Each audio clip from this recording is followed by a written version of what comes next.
안녕하세요. 제49강입니다. 오늘은 그 상가 권리금과 관련한 하급심 판례를 하나 보도록 하겠습니다.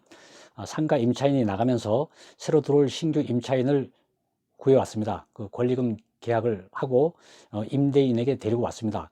그 임대인이 임대차 계약 체결을 해줘야 되는데 그 임대차 계약을 신규 임차인과 임대차 계약을 체결하지 않았습니다. 그 이유는 임대인이 본인이 1년 6개월 이상 영리 목적으로 사용하지 않는다는 이유로 임대차 계약을 체결하지 않았습니다. 따라서 임차인은 권리금을 받지 못하고 나가게 된 경우입니다.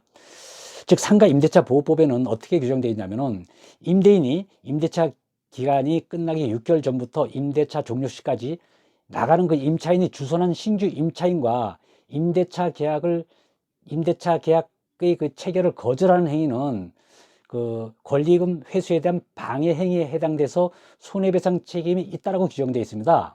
그러나 거절할 수 있는 임대인이 그 임대차 계약 체결을 거절할 수 있는 정당한 사유가 있을 경우에는 거절해도 방해 행위에 해당되지 않아서 손해배상 책임이 없도록 되어 있습니다.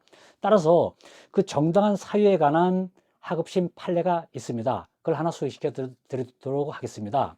그 정당한 사유라는 것은 크게 네 가지로 두고 있는데 관련 법에 네 가지를 두고 있는데 주로 첫 번째 임차인이 주선한 신규 임차인이 보증금이나 차임 등을 지급할 자력이 없는 경우라든지, 두 번째로는 어떤 그 임차인으로서의 어떤 의무를 위반할 어떤 우려가 있다든지 이런 등, 그 다음에 세 번째는 임대인이 어떤 신규 임차인을 구해 와가지고 나가는 임차인에게 권리금을 지급 받아서 나갈 수 있도록 한 경우 등, 이런 경우가 세 가지가 있고, 마지막으로 임대차 목적물인 상가 건물을 1년 6개월 이상 영리 목적으로 사용하지 아니한 경우, 이때도 정당한 사유가 있어서 방해 행위에 해당되지 않아도 손해배상 책임이 없습니다. 그래서 이 조문이 계속 그 문제가 되고 있었습니다. 쟁점이 두 가지가 쟁점이 주로 되고 있었습니다.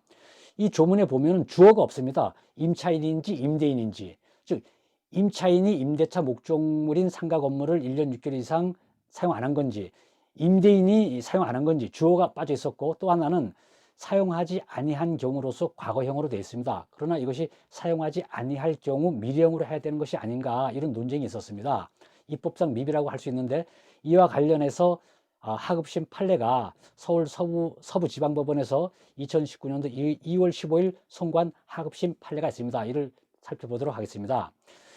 그 하급심 판례에서 뭐라고 하고 있냐면, 이 조항은 임대인이 장래 임대차 종료 후에 1년 6개월 이상 영리 목적으로 사용하지 아니한 경우로 해석함이 맞다라고 하고 있습니다. 그 임차인이 아닌 걸로 이렇게 판례가 나타나고 있습니다. 그 판결 이유를 보면은, 임차인이 이제 임대차 기간 동안 영업 활동을 통해서 형성한 지명도나 신용 등 영업적 가치가 이제 잔존하고 있습니다. 나가더라도. 그런데 1년 6개월 동안 그 나간 이후에 그 임대인이 1년 6개월 이상 기간 동안 이런 영업적 가치를 이용하지 않는 경우, 즉 새로운 임차인과 계약 체결을 한다든지 그걸 이용해서 영업을 추가를 안 한다면은, 이것은 그 권리금 회수 기회 보호 조항의 입법 목적에 반하지 않는다라고 보고 있습니다. 따라서 이것은 그 정당한 사유에 해당하고 있다라고 이렇게 하고 있습니다. 끝으로 임대인이 영리를 목적으로 사용하지 않겠다고 주장해 놓고 결국은 또 그렇다 보면 또 임차인으로서는 권리금 회수를 못하게 되는 경우가 있을 수 있겠죠. 월세가 100만 원이면 1년 6개월 18개월 동안 1,800만 원인데 권리금이 이보다 훨씬 많을 경우 임대인이 남용하거나 악용할 수 있는 소지는 있습니다. 그러나 다만 그 임대인이 1년 6개월 동안 영리 목적으로 사용하는 사실이 있다면은, 이런 사실관계 입증을 임차인이 잘 하게 되면은 손해배상 책임을 물을 수 있을 것입니다. 이상입니다. 감사합니다.